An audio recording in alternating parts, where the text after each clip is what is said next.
দুলাভাই 14 গোষ্ঠী খালু টালু যা আছে সব দেখে কেন এটা বিয়ে কি এই ছেলে যারা আছেন আপনি আপনার দুলাভাইরও দেখান মেয়ের ছবি, আপনার খালুরে দেখান, আপনার মামারে দেখান, কেন আপনার খালু মামা এদের কাছে বিয়ে দিবেন? তো বিয়ের আগে কেন দেখান এদেরকে? বিয়ে তো আপনি করবেন, লজ্জা শরম থাকা উচিত। আপনার বউ মানুষকে দেখায় বেড়াচ্ছেন। ছেলে বিয়ে করানোর আগে শ্বশুরের জন্য পুত্র বধূকে, আবার বলছি শ্বশুরের জন্য বালেগা হুব পুত্র বধূকে বিয়ের আগে দেখা জায়েজ নাই। কি বললাম? শ্বশুরের জন্য বালেগা হুব পুত্র বধূ বললাম, বালেগা না বালেগা হইতে পারে বিবি, এজন্য বললাম বালেগা।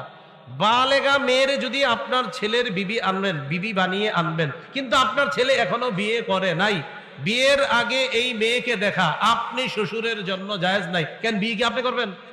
তো আপনি কি লেগে দেখবেন?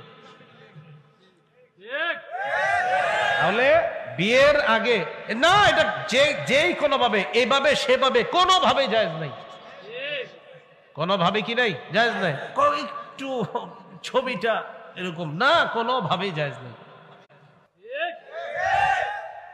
রাসূলুল্লাহ সাল্লাল্লাহু আলাইহি সাল্লাম হাদিস দ্বারা স্পষ্ট প্রমাণিত যে বিয়ের আগে ছেলে মেয়ে তাদের মতামত এটাকে গুরুত্ব দেওয়া।